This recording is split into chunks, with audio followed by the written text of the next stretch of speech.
तैयार हो सब आप लोग? कार्यक्रम स्टार्ट करें। यही अच्छा है चेतन जी, यही अच्छा है। एक खूबसूरत से एक पल का किस्सा बन जाता है, खूबसूरत से एक पल का किस्सा बन जाता है, जाने कब कब जिंदगी का हिस्सा बन जाता है। कुछ खास लोग मिलते हैं जिंदगी में जिनसे कभी न बिछड़ने वाला रिश्ता बन जाता है।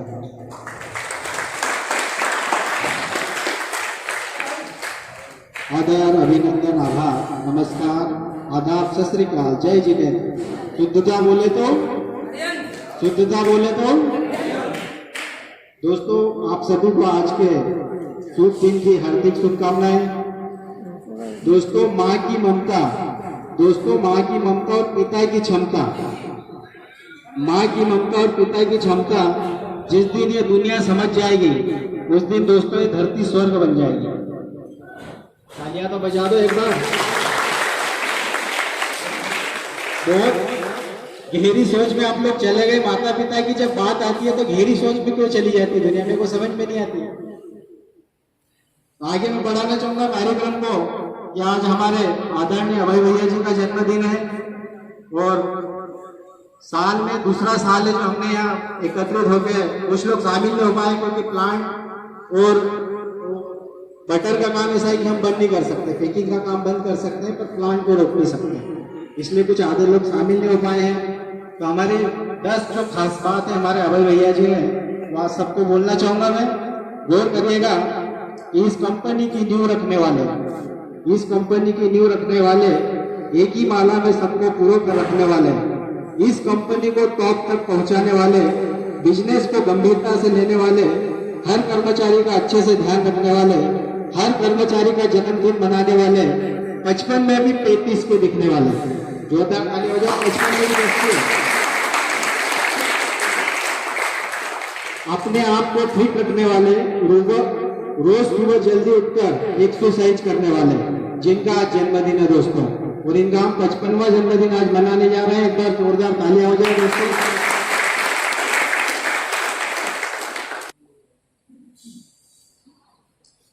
दोस्तों, आज इनकी कड़ी तपस्या और मेहनत के बाद ये सफलता हासिल हुई है। कंपनी को इतनी बड़ी ऐसी नहीं खड़ी हो जाती, इसके लिए बहुत, इसके पीछे बहुत बड़ी मेहनत लगती है।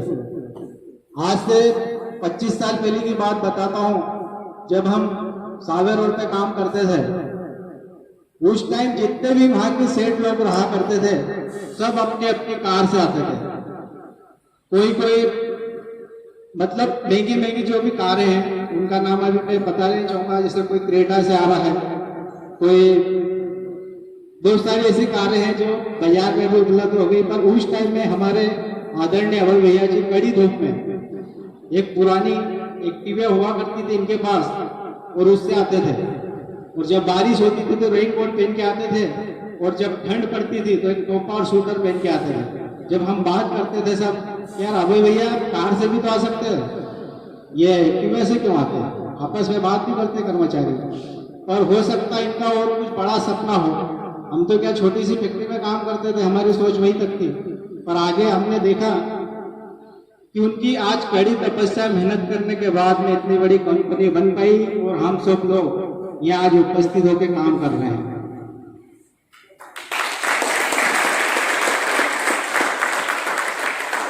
दोस्तों, बात आती बड़े और छोटे का आदर करने की। मेरे को पिछली बार डायरेक्टर साहब ने बताया था कि बड़ों को आदर करना चाहिए और छोटों का सम्मान करना चाहिए।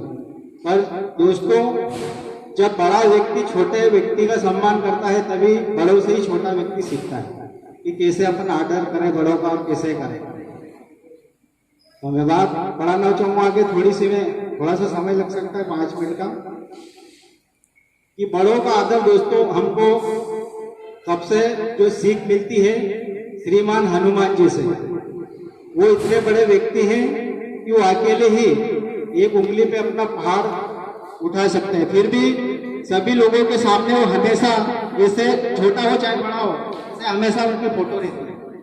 कभी भी ध्यान रखना, इतना शक्तिशाली व्यक्ति जब इतना झुक के खड़ा रहता है तो हम तो इंसान हैं, हमें क्यों नहीं झुक के रहना चाहिए। तो तब तक बड़ा इंसान झुक के नहीं रहेगा जब तक छोटा इंसान सीखेगा ही नहीं। क्या कहाँ से सीखेगा?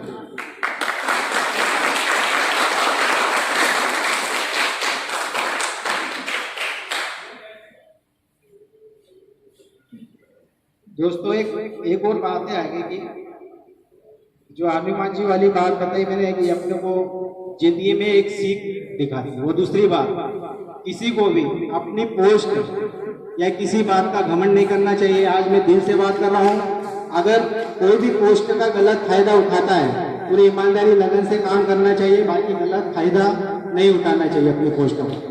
तो मैं इसके बाद कहना चाहूंगा कि दोस्तों मैं आपको सिर्फ 5 मिनट का वो टाइम दूंगा। अभय भैया का कहीं जाना है, इनको मेरे को खबर लगती कि अभय भैया को कहीं जाना है, पर मैं आपको 200 साल पुरानी कहानी बताऊंगा जो बचपन में मेरे दादाजी सुनाया करते थे जब मैं छोटा था, कि अपने आप को आदमी को इतना घमंड नहीं करना चाहिए जिंदगी में, और छोटों का पहले आप सम्मान करोगे तभी आप बड़ा। एक राजा हुआ करता था, आज से 200-300 साल पुरानी कहानी बताता हूँ। एक राजा हुआ करता था,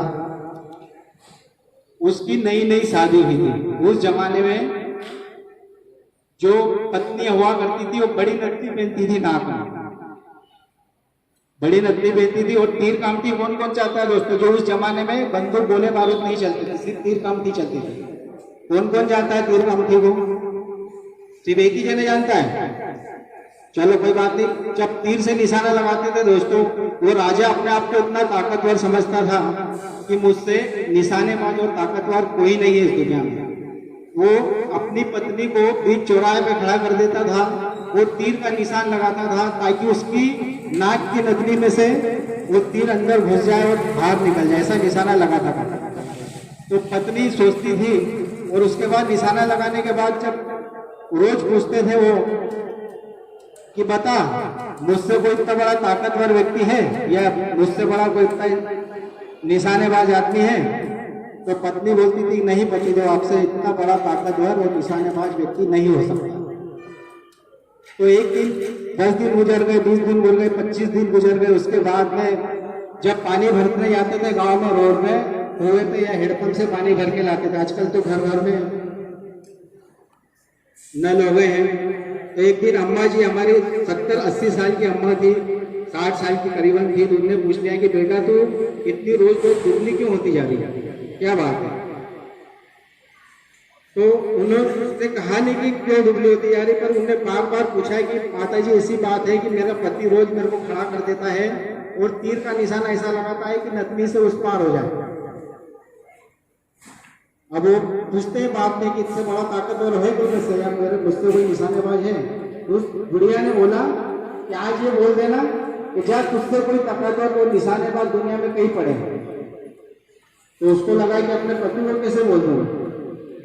तो वो जब उसने फिर हिम्मत करी बहुत बड़ी, वो रोज डर लगता था उसको कि जरा सा भी निशाना चुक गया तो सिर के आर पार हो जाए या मौत हो जाए, तो वो डर डर के रोज जिंदगी जीती थी। फिर एक दिन फिर वापस से उसने निशाना लगाया और तीर का निशाना लगाया, फिर बोला कि पता मुझसे कोई ताकतवर इंसान है या निशानेबाज?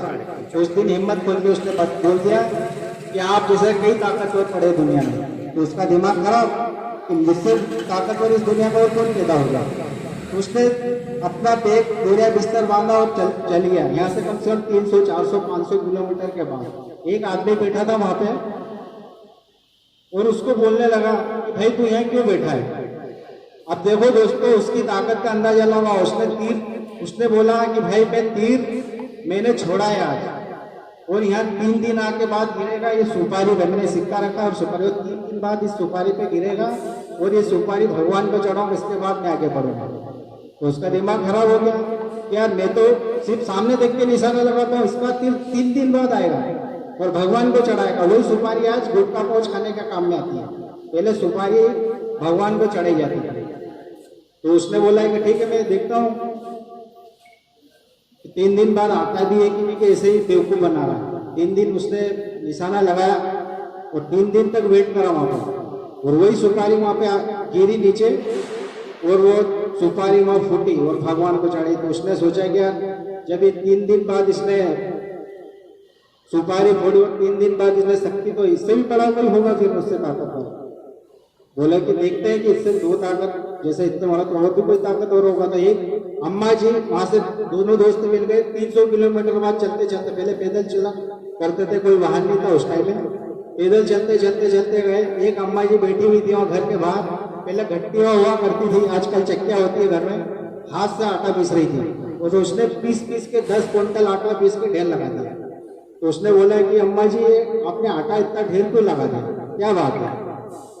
तो उस अम्मा जी ने जवाब दिया कि बेटा, मेरा जो बेटा आज खेत में काम करने गया और ये आटा उसके लिए मैं पीस रही हूँ, और ये 10 क्विंटल आटे की मैं एक रोटी बनाऊंगी और ये खाएगा। अब सोच लो कि वो दोनों से वो तीसरा ताकत हो रहा है।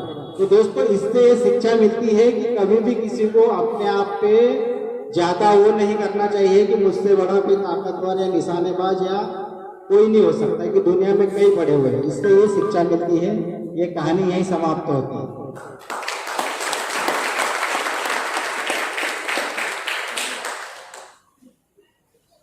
कार्यक्रम को मैं आगे बढ़ूंगा, समय नहीं लूंगा मैं ज्यादा, लगता है बहुत गहरी कहानी में चले गया था। दोस्तों, अब पिता की बात आती है, क्योंकि पिता अभी भी हमारे पिता समान है, क्योंकि हमने बचपन से इनको देखा है, हम बड़े हुए इनके सामने। तो ज्यादा समय नहीं लेते मैं बोलूंगा कि दोस्तों, पिता एक नीम की पेड़ के जैसा होता है। पिता एक नीम की पेड़ के जैसा होता है। उसके पत्ते भले ही कड़वे हो, मगर छांव हमेशा ठंडी देता है। एक आखिरी है, पिता के ऊपर लिखी है मैंने कि पिता रोटी है, कपड़ा है, मकान है। पिता रोटी है, कपड़ा है, मकान है। पिता नन्हे से परिंदे का बड़ा आसमान। पिता रोटी है, कपड़ा है, मकान है। पिता नन्हे से परिंदे का बड़ा आसमान। पिता है तो घर में पत्रीबाल बाग है। पिता है तो माँ की चोरी बंदी सुहाग है। पिता है तो बच्चों के सारे सपने अपने हैं। पिता है तो बाजार के सारे खिलौने अपने हैं।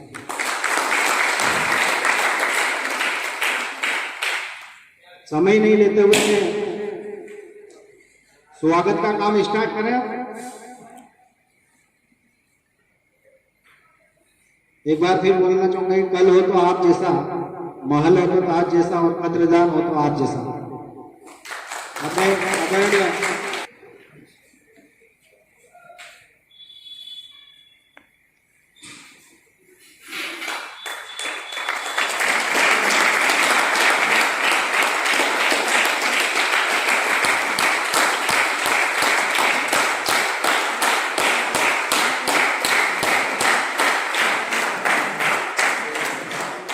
उज्जवल सर जी से करेंगे स्वागत।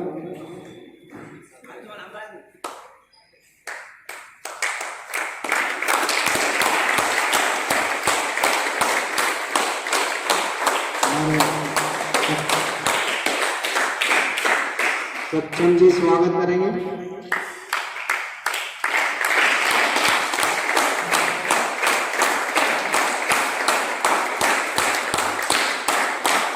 इसके बाद में बुलाना चाहूंगा हमारे महेश वाजपेयी जी को भी स्वागत करेंगे।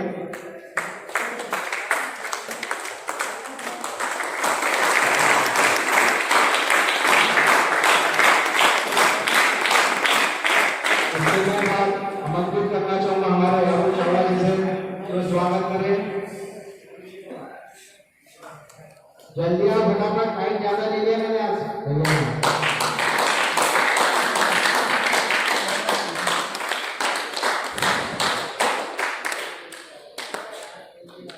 चेतन जी पीछे हो जाओ।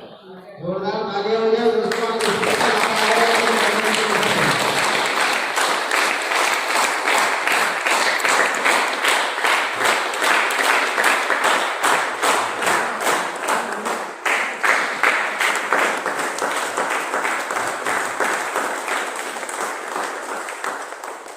पीछे कोई हाथ करने के लिए खड़ा हो, कोई खड़ा। इसके बाद स्वागत के लिए मैं बुलाना चाहूंगा उदय परिहार जी को, जो खुद स्वागत करेंगे आज।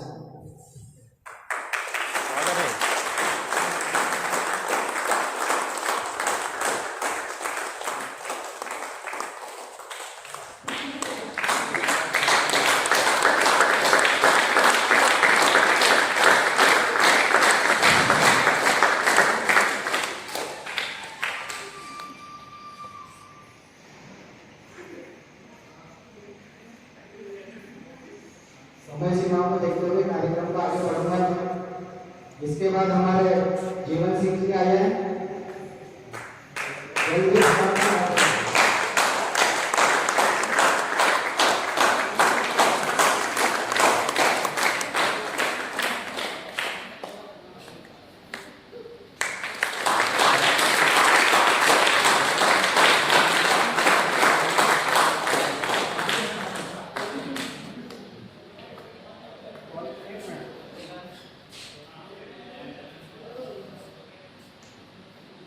इसके बाद हमारे करना चाहूंगा मैं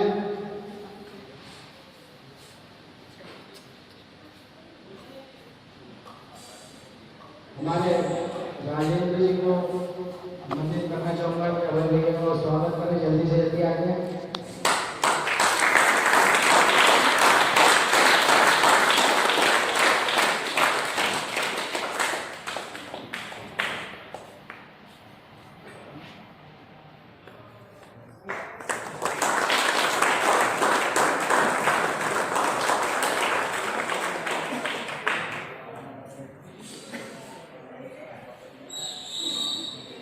हमारे गजराज जी है क्या वो उपस्थित? गजराज जी के बंदे अरुण चौहान जी आप दिखा दो।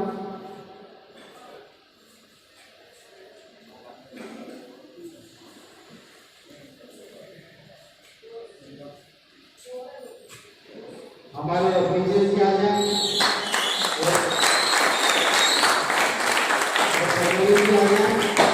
और बड़े जानी भी आ जाए।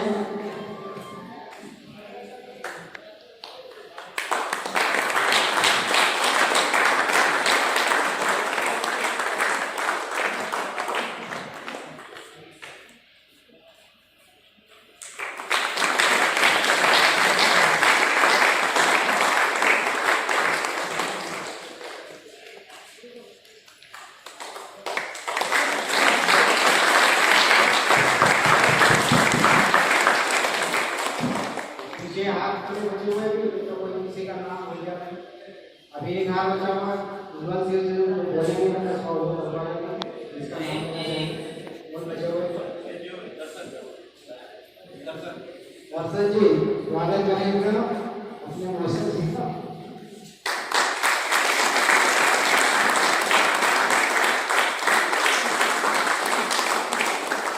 अब स्वागत के बाद में आदरणीय अभय भैया जी के लिए मैंने पिछले साल की शायरी बोली थी, सबको याद होगी, सबको याद है क्या बोली थी दोस्तों? पिछली बार मैंने ये शायरी बोली थी पावरफुल वाली शायरी कि जीवन में उनका गुलाब थोड़े से पावरफुल, देखिए पावरफुल ऐसा नहीं कि ताकतवर पावरफुल, क्योंकि अपने काम में ताकतवर है।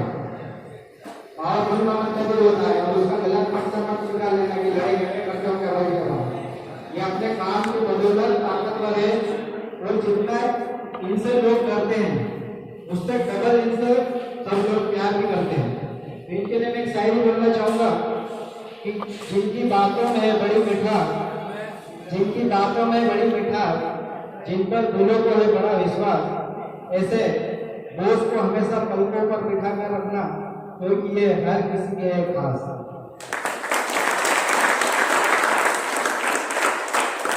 अब मैं निवेदन करूंगा कि एक जने लाइटर लेके इधर आगे आ जाए। लाइटर किसको दे रखा मैंने? 2 मोमबत्ती वो आगे वाले भी जलाने हैं, उधर वाले।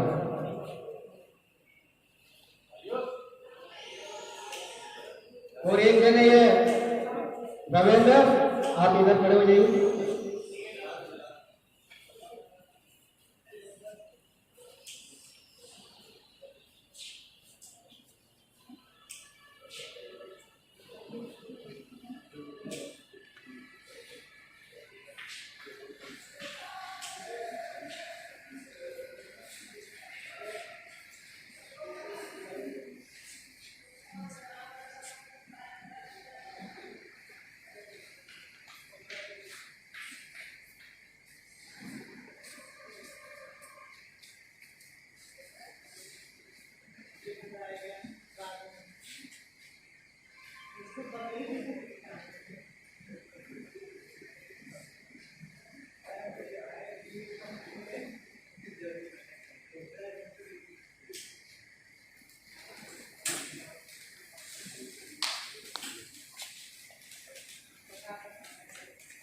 एक बार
हेलो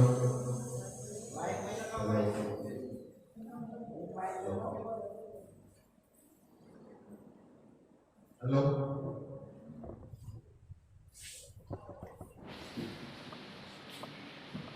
आप लोगों को बहुत बहुत धन्यवाद।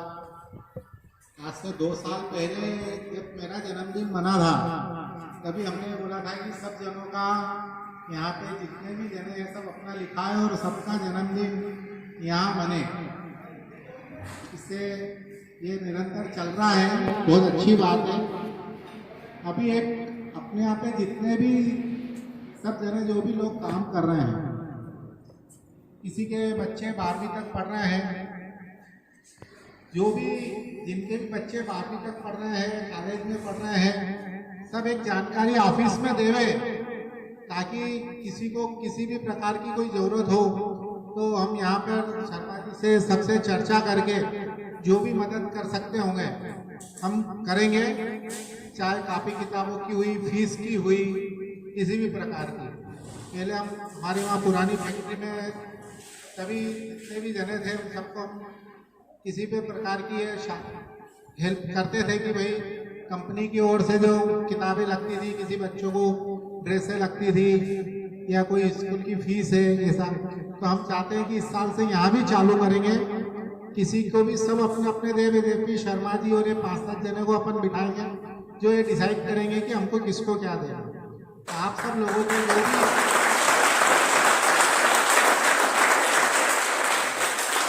क्योंकि आप सब लोग आजकल शिक्षा बहुत महंगी हो गई, तो हम चाहते हैं कि सब जनों के बच्चे आगे बढ़े और एजुकेशन में किसी को ये नहीं लगे कि नहीं यार हम बच्चों को आगे नहीं पढ़ा सकते। आप ज़्यादा से ज़्यादा अपने बच्चों को आप पढ़ाओ लिखाओ, उसके लिए जो संभव सहायता होगी वो हम अपनी कंपनी की तरफ से सब लोगों के लिए करेंगे। धन्यवाद। आप सब लोग रविवार को भी आए, आज बहुत अच्छी उपस्थिति है, बहुत बहुत धन्यवाद सब लोग।